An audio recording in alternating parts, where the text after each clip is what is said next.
odgovaram na vaša pitanja u vezi trudnoće i porođaja. Prvi live je sačuvan na mom profilu, ovo je drugi.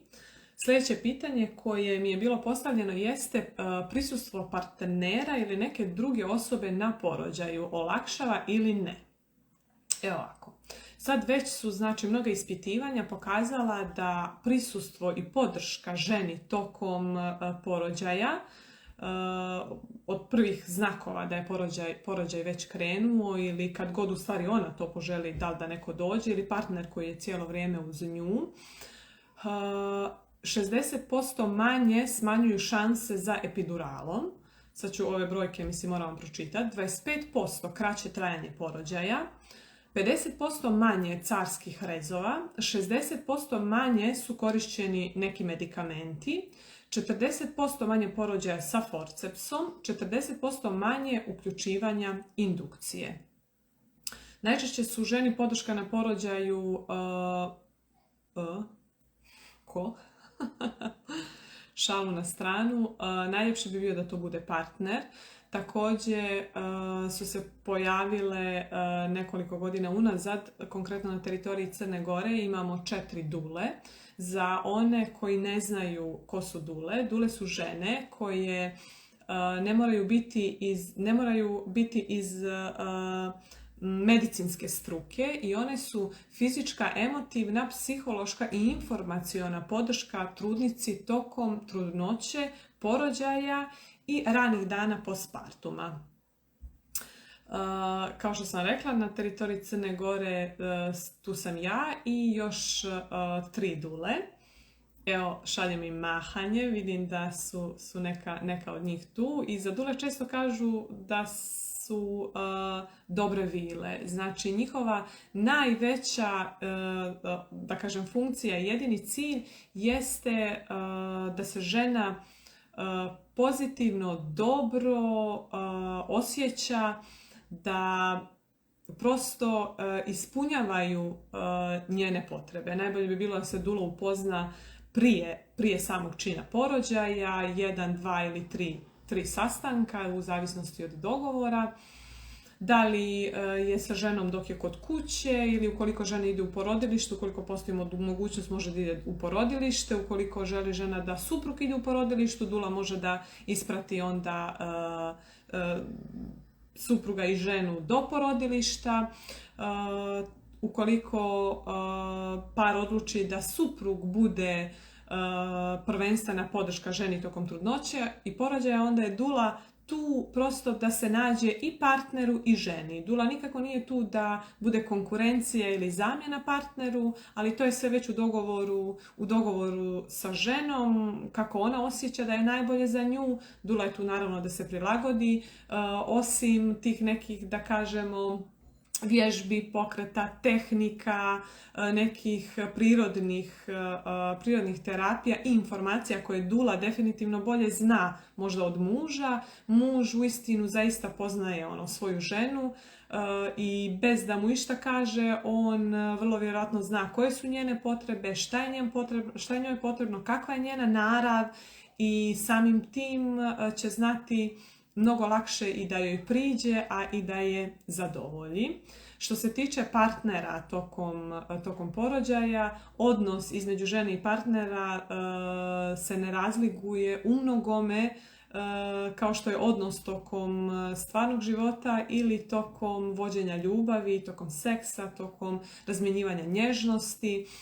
Partner je tu da bude zaštita ženi, jer tokom porođaja se kod njega podiže adrenalin koji mu služi da štiti ženu u svakom pogledu, a također partner tokom porođaja vrlo lako i trebao bi da ima ulogu ljubavnika, znači on je tu da ženu mazi, dodiruje, ljubi, znači ništa mnogo nešto drugačije nego tokom čina vođenja ljubavi, što u ženi povećava nivo oksitocina, a znamo da je oksitocin hormon koji u stvari pokreće porođaj i samim tim sav taj čin porođaja je mnogo lakši, žena se mnogo ljepše osjeća, napreduje prirodno, bez ikakvih ometača.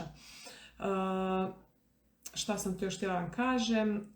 U slučaju da žena ide u bolnicu, njen partner je tu da odgovara na sva pitanja, na sve formulare, na sve ono o čemu žena u tim trenucima ne treba da razmišlja, već treba da uđe u sebe, da sluša svoje tijelo, a ne da aktivira gornji dio mozga koji je odgovoran za razmišljanje i samim tim ne može da prati svoje instinktivne reakcije kako bi porođaj išao prirodnim tokom i skoro pa bez boli. Sljedeće pitanje je kako da se izborim za sebe ukoliko mi predlože neku intervenciju na prvom porođaju. Pa ovako, uopšte ovaj pojam, ova riječ, to jest boriti se je u stvari jako teško i ako smo u poziciji da se borimo u tim trenucima za nešto, onda vrlo lako može da izostane taj moment gdje ćemo da podržimo oksitocin, hormon ljubavi koji se prirodno luči u našem tijelu. Jer boriti se, u stvari u našem tijelu se otpušta hormon adrenalin koji je odgovoran za borbu ili bijeg. A ako je oksitocin gas tokom porođaja, onda je adrenalin kočnica. Tako da u ovom slučaju bi zaista partner bio od velike koristi da bude uz ženu. Također, prije samog čina porođaja treba puno razgovarati sa osobljem u slučaju da ste se odlučili da idete u bolnicu, što bih po ovom pitanju rekla da je to slučaj. Razgovarati, imati porođajni plan, imati kako bih rekla, vjeru i znanje da je prosto to vaše pravo, da imate pod brojem pravo na informacije. Koristite akronim BRAIN, imate na mom Instagram profilu šta znači. Znači da imate pravo da pitate sve dok ne dobijete adekvatne odgovore. Pa čak i ako vam se ti odgovori ne svide, imate pravo da odete kod nekog drugog stručnjaka, da tražite i dalje savjete. BRAIN bi značilo da pitate koji su benefiti te intervencije, zatim koji su rizici. Oni često znaju da nas obavijeste o benefitima, a da rizike u stvari nekako izostave. Zatim, koje su alternative, šta bi moglo umjesto toga. I posljednje jeste da ukoliko vam vaše tijelo vrišti, a tijelo je najbolji pokazatelj toga u stvari šta osjećamo i sa čim treba da izađemo, imate potpuno pravo da kažete ne. I ne je cijela rečenica, znači ne sa tačkom. Međutim, ovdje dolazimo do pitanja da li to postoji u meni, da li ja to mogu, da li stojim iza tog svog ne. Ne kažem da treba da vičete ni na koga, da se svađate, da to će vjerojatno izazvati kontraefekat. Evo mogu da vam ispričam moju situaciju gdje na 4. porođaju koje sam planirala da bude vaginalni porođaj nakon carskog reza i tako kako se približavao termin, išla sam na češće kontrole, to jest na ultrazvuk, gdje sam primijetila da je moja doktorka u posljednjim danima nekako krenula da posustaje. I htjela je u stvari da me primi u bolnicu i da mi malo izazove porođaj. Našla sam ja 3 puta dolazila sa koferom i sa tolikom vjerom u svoje tijelo je rekla doktorka, ja stvarno vjerujem da će sve biti u redu. I prosto sam uzmem taj kofer i odem preko vrata. I tako 1-3 puta dok porođaj prosto nije krenuo i dok nije bilo vrijeme da odem u porodilište i imala sam uspješan vaginalni porođaj nakon carskog reza. Samo to što je nešto predloženo nikako ne znači da je u stvari zasnovano na dokazima. Prvo što možete da tražite u slučaju da vam predlože neku intervenciju, najčešće je to najprije indukcija, jeste da tražite malo više vremena. Trenutno nisam spremna, odložite me za 5-6 dana ili tako te neke stvari. Prosto da uzmete neko vrijeme za sebe, da uđete dublje u sebe, da se malo preispitate ili čak postoje i prirodne tehnike za pokrenuti porođaj koje prvo treba odraditi, pa eto u slučaju da i dalje porođaj se ne pokreće, a postoji zaista indikacija da treba što prije da se porodite, onda uvijek nekako kad vam predlože nešto stavite na vagu. Šta mi je bitnije od čega? I vrlo vjerojatno će doći trenutak kad ćete morati nešto da izaberete, ali jako je bitno da ste informisane i da ste same donijele tu odluku. Da li jačina bola zavisi od veličine bebe? Pa najčešće jačina bola, to je koliko će porođaj da bude bolan, zavisi od toga koliki je prag tolerancije na bol kod žene, a prag tolerancije na bol je umnogome manji ukoliko je ženino tijelo napeto i pod stresom. I u tom slučaju žena vrlo brzo ulazi u začarani krug strah, bol, napetost, koji ako se ne prepozna još tokom same trudnoće, vrlo lako može da nas povede u onaj vir nekako ka dnu. Zato postoje razne tehnike kojim žena taj začarani krug koji joj nikako nije potreban, treba da u stvari preokrene u krug opuštanja, dozvole i prepuštanja. I to se nekako sve vježba tokom trudnoće. Znači svi ovi podaci koje vam ja sad ovdje pričam nikako nisu dovoljni. Oni mogu samo da vam budu kao neke smjernice šta i kako dalje. Znači, jako je bitno tokom trudnoće posvetiti se tom stanju, učiti, istraživati, primjenjivati sve te tehnike kako bi kad porođaj dođe, ti to već znala i samo istraživala šta ti najviše odgovara. Svakoj ženi će odgovarati nešto sasvim drugačije i to je sasvim ok, svi smo mi drugačiji. Svako tijelo je drugačije, ali ako znaš šta sve imaš od ponuđenog, onda ćeš prosto lakše doći do toga šta tebi prija. A ako ti, kad ti krenu kontrakcije, tek treba da učiš šta i kako treba, onda vrlo vjerojatno da ćeš se isfrustrirati i da ćeš u stvari upasti u taj začarani krug strah, bol, napetost, koji će da te odvede u patnju.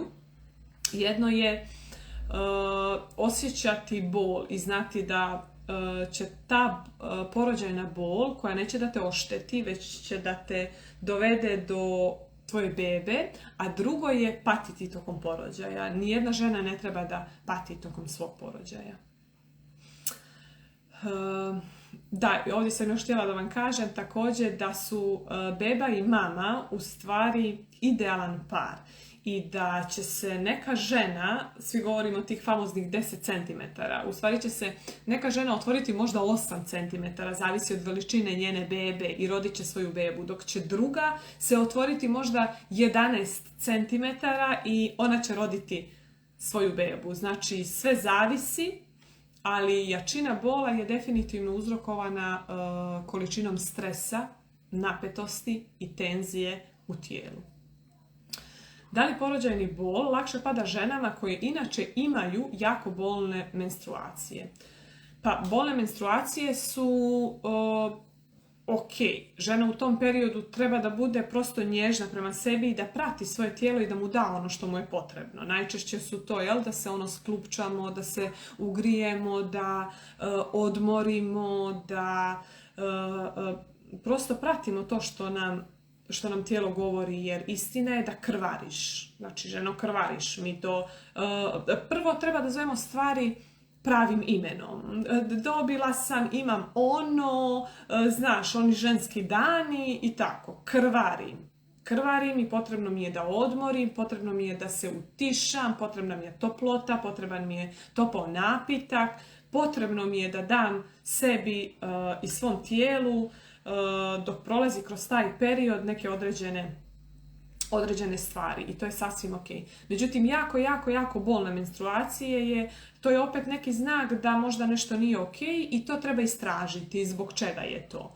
I zašto prosto menstruacije stvaraju toliku bol? Sljedeće pitanje mi je savjet za trudnicu koja prvi put rađa. Svaka trudnica, bilo da joj je druga, treća ili četvrta trudnoća, treba da se priprema za svoj porođaj, naročito prvorotka.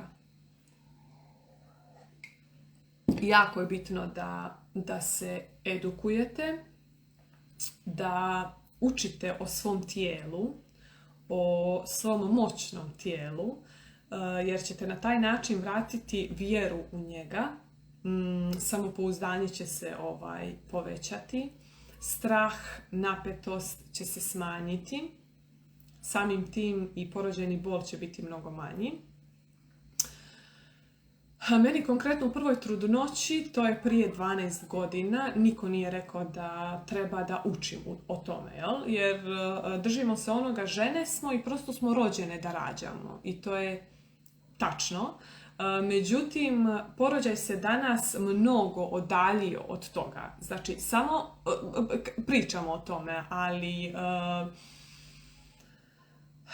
se u stvari prirodan porođajni čin odaljio.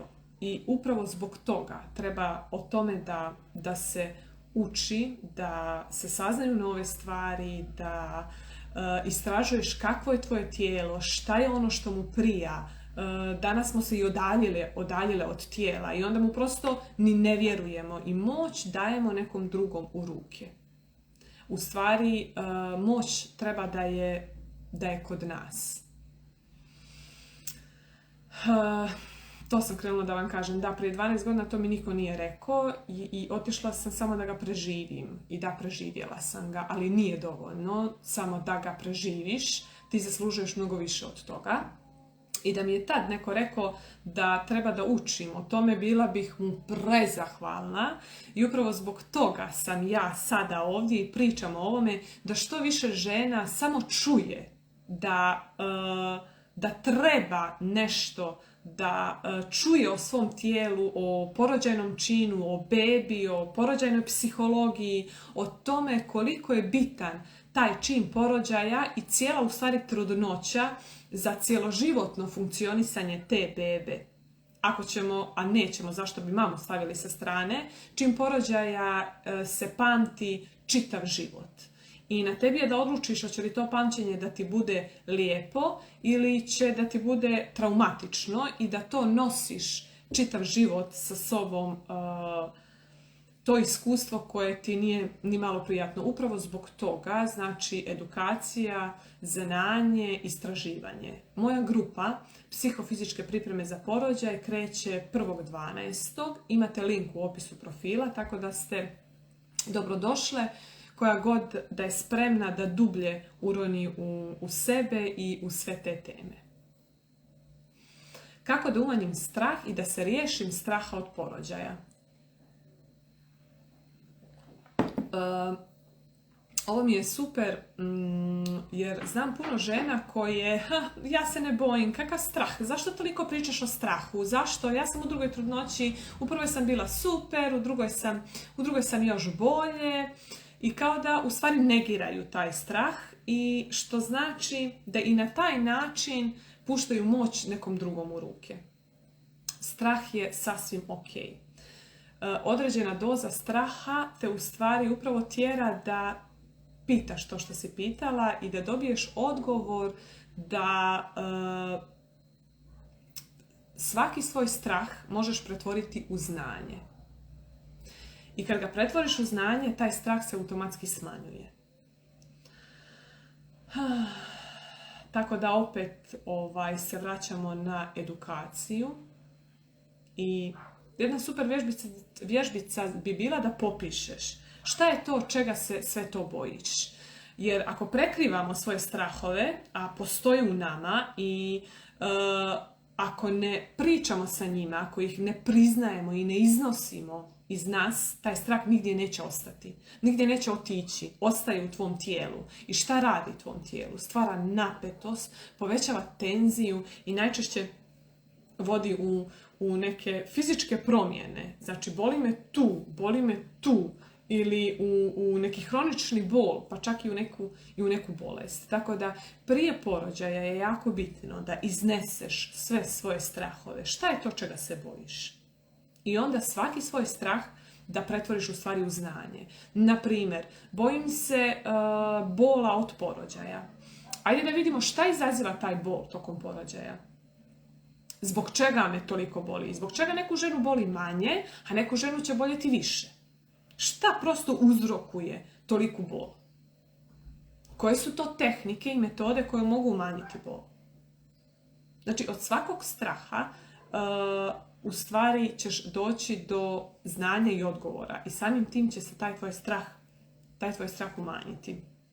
Također postoje mnoge tehnike koje prosto taj strah je najčešće jedan strah. To nije strah od porođaja. To nije strah od majčinstva. To nije samo strah od mraka ili, strah od nečeg desetog. To je jedan jedini strah koji mi imamo u sebi. I samo se taj strah seli iz situacije u situaciju u zavisnosti šta nam se dešava u životu. Tako da taj strah je duboko u tebi. I najčešće smo taj strah ponijele iz baš ranog našeg perioda, jer nemojte zaboraviti da smo i mi nekad bile u stomaku i mi imamo naše porođajno iskustvo i mi imamo iskustvo toga da smo bile bebe, da smo bile male, da je neko nekad trebao da brine o nama. I svi ti strahovi u stvari potiču još odatle. Zato, ukoliko stvarno imaš neki ogroman strah kojeg ne možeš tako lako da se riješiš kroz edukaciju, kroz relaksaciju, kroz vježbe opuštanja, uzemljenja, onda zaista treba da se vratiš u svoje djetinjstvo. Ja svima od srca preporučujem tjelesnu psihoterapiju koju ja praktikujem već godinama unazad. Tako da bi to bilo od velike koristi za prosto otkrivanje strahova i umanjenja. Šta bi ti voljela da si znala u prvoj trudnoći? Neke praktične trikove koje mogu pomoći trudnici koja skoro pa da ništa ne zna. Hajde da pretpostavimo kao sutra se porađam, ništa ne znam, pa mi sad odgovori na to pitanje. Ja bih baš voljela, znači od praktičnih stvari koje možeš upotrijebiti bukvalno sad odmah ukoliko si u procesu rađanja, jeste to koliko je pokret bitan, koliko je bitno kretanje, kolika je bitna promjena položaja. Znači, to je jako bitno. Sve emocije i taj strah o kome govorimo najčešće tokom trudnoće i porođaja su u stvari reakcije našeg tijela i sve to je u našem tijelu. I kad mijenjamo položaje, znači promjena položaja će automatski promijeniti i naše emotivno stanje. Znači, voljela bih da sam znala da je jako bitno kretati se tokom porođaja i mijenjati položaje. I voljela bih da sam znala koliko je bitno da budem u svom tijelu, a to nam pomažu vježbe uzemljenja koje sam ja itekako primjenjivala tokom svog 4. porođaja. Znači, u 4. porođaju nisam ovoliko znala o trudnoći i porođaju, ali sam praktikovala tjelesnu psihoterapiju i to mi je, pa mogu da kažem, bilo dovoljno da budem prisutna, da slušam svoje tijelo i da ga pratim. Mi smo najčešće u gornjem dijelu svog tijela. Glava nam radi 100 na sat, non stop o nečemu razmišljamo i ne osjećamo u stvari svoj donji dio, karlicu, noge, stopala, Kao da, rekla bih nekako, lebdimo negdje. I osobe koje su uzemljene, one stoje nekako čvrsto na svojim nogama. Nisu pa baš to, nisu tu da lebde. A donji dio tijela je u stvari odgovoran za naše instinktivne reakcije i kad smo u donjem dijelu tijela onda možemo da pratimo, a porođaj je upravo to. Znači, jedan instinktivni čin i kad pratimo instinktivne reakcije svog tijela onda nam bude mnogo lakše i tokom samog porođaja. Da li stres utiče na bebu u trudnoći? Hroničan stres itekako utiče na bebu u trudnoći i sad se već perinatalna psihologija veoma ozbiljno bavi svim tim temama. Naravno da mama ima pravo da bude i ljuta, i tužna, i napeta, i vjerojatno će imati stres tokom trudnoće, naročito ako to nije jedina beba, nego već ima djecu, tu je posao, tu su sve obaveze s kojima se susrećemo tokom cijelog dana. Ali uvijek treba gledati nekako da se što prije vratimo u balans i da kažemo u tu neku ravnotežu. Jer bebu u stomaku i pored svih tih, da kažemo, manje prijatnih emocija koje ćemo sigurno imati, možemo zaštititi na jedan sasvim jednostavan, a vrlo, vrlo učinkovit način. To je da joj se obratimo. Jako je bitno povezivati se sa svojom bebom i tokom trudnoće. Znači, beba nas čuje. Beba čuje naš glas. Iako je u materici veoma bučno, naročito kad nam krče crijeva, ali nas i dalje čuje. Da prosto tu neku odgovornost, sad kad znamo da sve emocije mamine preko krvotoka i pupčanika idu ka bebi, ona će osjetiti i da mi nju štitimo na način što joj se obraćamo, što pričamo sa njom i kažemo joj da nije ona kriva, da nije ona odgovorna zbog toga što se mi tako osjećamo. I da smo naravno srećni i zadovoljni što je tu i što će uskoro da bude u našem naručju. Bebe itekako, znači, osjećaju energiju kroz koju se u stvari mi njima obraćamo. Odrastao čovjek pa i dijete u nekom manjem obimu ima vremena da razvije odbrambeni sistem i da odgovori na neke spoljne uticaje. Jel tako? Znači, čovjek može da se odbrani od nekih neprijatnih emocija. Međutim, dijete u materici to još uvijek ne može. I upravo zbog toga ona jako brzo prima mamine emocije. Sve što mu se dešava utiče na njega direktno, na bebu. I to je razlog u stvari zašto mamine emocije urezuju se tako duboko u psihu djeteta.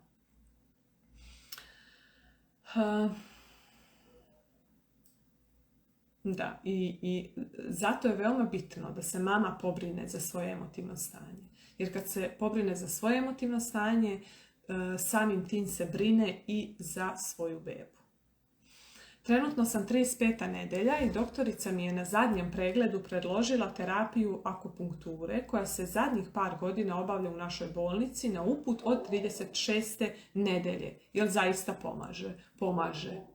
Zašto da ne? Naročito kad imate već uput, odite. Također i akupresura je dobar način za pokrenuti porođaj na prirodan način i umanjuje bol. To su neke, da kažemo, dvije glavne i najbolje tačke. To je tačka SP6, tačka 4 prsta iznad članka na nozi i L4, to je ova tačka. Znači, nju se masira, ona umanjuje bol i prosto olakšava otvaranje. Da li se nakon kućnog porođaja ide u bolnicu da pregledaju bebu i majku ili nakon kućnog porođaja babica je tu da isprati i vidi da li je sa bebom sve ok, da li je sa mamom sve ok, da sačeka da se završi i treće porođajno doba, to je rađanje posteljice Nakon toga se apsolutno nigdje ne žuri, upravo to je čar kućnog porođaja, ostaju mama, beba, suprug, goli, koža na kožu, integracija prosto svega toga što se dogodilo. Nema jakog svjetla, nema dreke, buke, nema razdvajanja mame i bebe. Prosto ostaju u tom nekom mirnom okruženju, u blagostanju. Nivo oksitocina se povećava u takvim okolnostima i u takvom okruženju. To je ono što je potrebno da se uspostavi prvi kontakt, prvo dojenje. Zlatni sat je potpuno neometan. Tek nakon 7-10 dana kad se vi osjećate ok, možete otići kod ginekologa, bebu odvesti kod pedijatra. To ne mora da bude državna ustanova, može i privatna, gdje će vam oni izdati izvještaje i sa tim idete da prijavljujete bebu. Znači nema nikakve trke, frke. Trudna sam 3. put, 5. mjesec. Starije dijete ima 2 godine i 8 mjeseci. Mlađe je napunilo godinu. Susrećem se sa komentarima koji me pomalo plaše da se nekim javio šećer i razne zdravstvene komplikacije nakon tako manjih razmaka u trudnoći. Da li postoji nešto na što posebno treba da obratim pažnju? Posebno uvijek treba da obratimo pažnju na sebe, na svoje tijelo i na svoje zdravlje. Istina je da je u jako kratkom vremenskom periodu tvoje tijelo prošlo kroz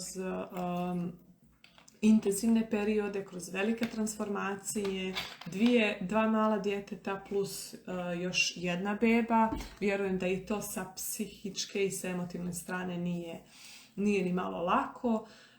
Čak sam i prošla kroz taj neki period pa mogu potpuno da te razumijem. Međutim, sve te priče sa strane, ja bih ti rekla da primijetiš šta izazivaju u tebi. To je najčešće strah, napetost. A vjerujem da ti dodatnog straha i napetosti nikako nije da ti ne treba. Znači, fokusirati se na sebe, na svoje tijelo, da daš sebi dozvolu da učiniš da najprije ti budeš dobro. Jer tek kad si ti dobro, onda ćeš moći lijepo da se pobrineš i za svoju bebicu u stomaku, i za svoje starije i za mlađe dijete i za prosto sve ono što te čeka. Šta znači pobrinuti se za sebe? Pa evo, iz mog ugla to je neko vrijeme da budeš sama. Znači, to je svima potrebno, da se umiriš, da samuješ, da razmišljaš, da prosto imaš svojih, da li je to dnevno 5 ili 10 minuta, ali da znaš da su tvoji i da si... Dobro, da, šta sam tu još htjela da ti kažem?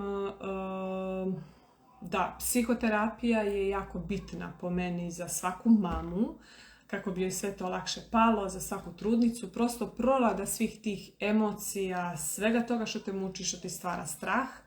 Edukacija o trudnoći, bez obzira što si 3. put trudna. Ja sam evo i posle 3. i posle 4. trudnoće ima puno toga da se uči. Zatim edukacija o roditeljstvu, po meni veoma bitna stavka. Zatim puno tečnosti, fizičke aktivnosti, dobri odnosi sa bliskim ljudima, smireni odnosi puni ljubavi i blagostanja. I mislim, ponovit ću onu čuvenu rečenicu, kad je mama dobro, svi oko nje će biti dobro. I ne prizivaj bolest prije vremena, nego se fokusiraj na svoje zdravlje i da budeš dobro prosto. Da, onda sam imala pitanje vezano za dioptriju, da li može prirodan porođaj?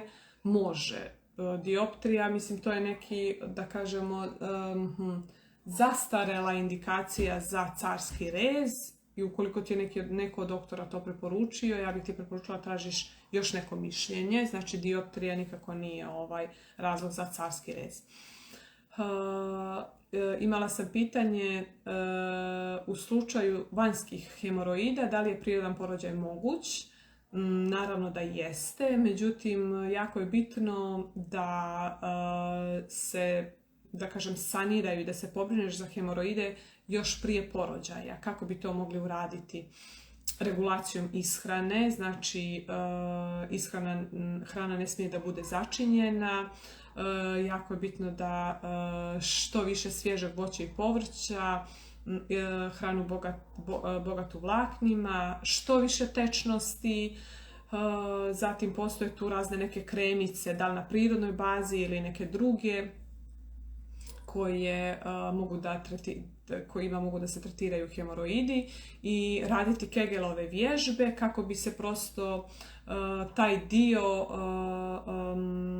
napunio krvlju, to jest da tu bude malo veća cirkulacija, kako bi bilo lakše. Također tokom jedan mali, da kažemo, trikić, tokom velike nužde,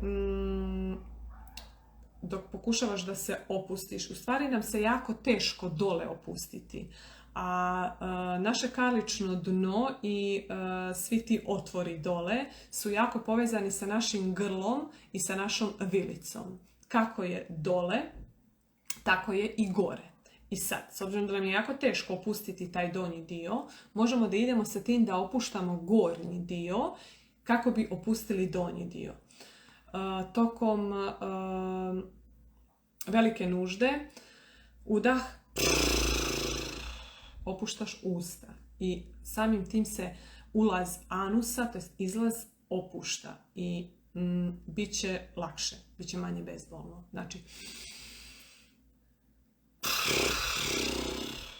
ovo se zove konjske usne. Znači, opustiti usne što više kako bi se samim tim opustio i ulaz anusa. Čajevi, urme ili ti datulje, kako utiču, da li zaista utiču na pokretanje porođaja? Da, čaj od lista maline pokreće kontrakcije, međutim budite obazrivi, nemojte pretjerivati. Urme, da, utiču na omekšavanje grlića materice i jako su dobre kod sprečavanja epiziotomije.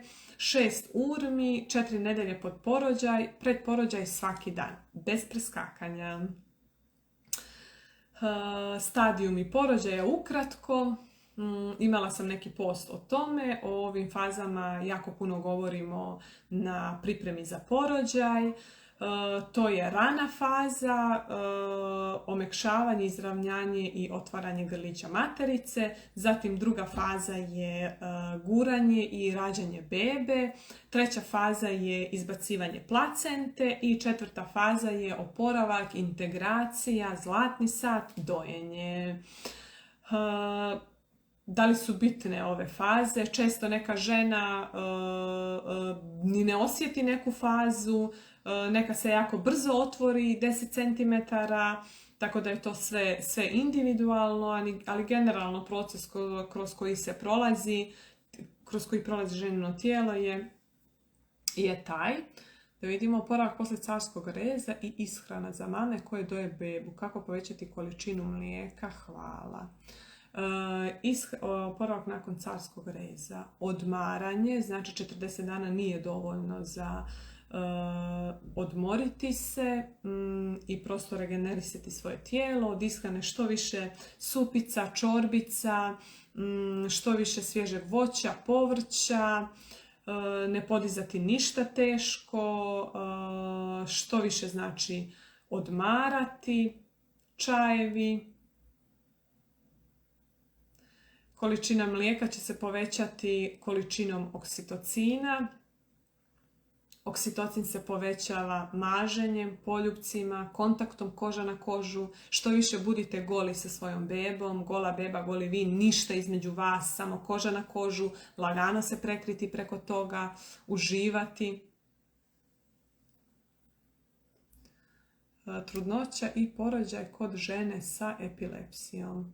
Na ovo pitanje bih morala malo da istražim, stvarno ne znam, a ne volim da vam dajem bilo kakve odgovore dok nešto ne saznam na tu temu.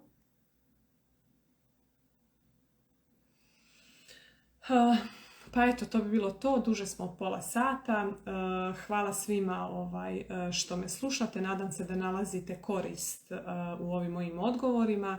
Kao što sam rekla u proteklom live-u, a i na početku, ovo su samo neke smjernice i želim da vas pozovem, ukoliko je bilo koja od vas spremna, da se pridruži mojoj grupi psihofizičke pripreme za porođaj, koja je jedna sveobuhvatna priprema kroz pripremu i uma, i tijela, i duše, i srca. Znači, pristupamo trudnoći i porođaju na jedan holistički način.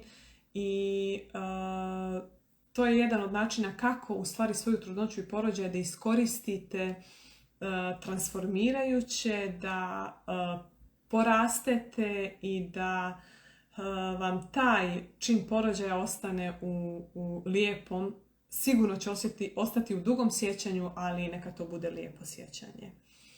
Vidimo se u nekom drugom live-u. Ćao!